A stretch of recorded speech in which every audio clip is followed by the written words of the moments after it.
এটা হচ্ছে সিরাজগঞ্জ রোড, যেটা হচ্ছে অনেকেই চেনে না। এটা হচ্ছে উত্তরবঙ্গের প্রবেশদ্বার বলা হয় সিরাজগঞ্জ রোড। আর যেটা আসল নাম হচ্ছে হাটিকুমরুল মোড়। তো হাটিকুমরুল মোড় রাস্তাটা এখন একটু খারাপ আছে, যে কারণে আসলে ভাঙাচোরা রাস্তার যেহেতু কাজ করছে, ফ্লাইওভার হবে কিছুদিনের ভিতরেই। তো এটার হচ্ছে দুটা সাইড আছে। একটা সাইড চলে গিয়েছে হচ্ছে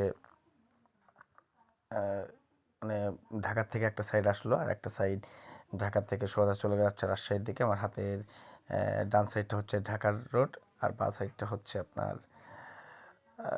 রাজশাহীর রোড। এটা হচ্ছে রাজশাহীর রোড, আর এটা চলে গেল হচ্ছে আপনার বগুড়ার রোড, যেটা চার রাস্তার মোড়। এখানে একটু ভিড়ভাট্টা থাকে, যেহেতু চার রাস্তার মোড়, এটা অনেক নাম করা একটি জায়গা। তো আসলে হাটিকুমড়োর মোড় হচ্ছে উত্তরবঙ্গের প্রবেশদ্বার বলা হয় এটাকেই। কারণ এখান থেকে আপনি বিভিন্ন জায়গায় যেতে পারেন। উত্তরবঙ্গের যে কোনো জায়গায় যাওয়ার জন্য আপনার এই জায়গাটাতে মাস্ট বি আসতেই হবে। জায়গাটা অনেক সেন্সিটিভ, অনেক সুন্দর।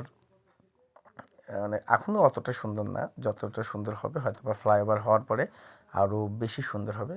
আর আমার সামনে যে এক ভাই যাচ্ছে, হেলমেট নেই, কিছু নেই, কীভাবে চিপা চুপা দিয়ে চলে যাচ্ছে, এগুলো অনেক রিস্কের বিষয়। তা আপনারা আসলে এই কাজগুলো কখনোই করবেন না। এটা হচ্ছে একটা হাইওয়ে রোড, এখানে বাসটা খুব স্পিডে যায়, ওভার স্পিডে যায়। তো এগুলো অবশ্যই সবার মাথায় রেখে চলবেন। জায়গাটা প্রচুর অ্যাক্সিডেন্ট হয় এখানে, যেহেতু রাস্তা কাজ চলছে, রাস্তাটা ভালো না, বালি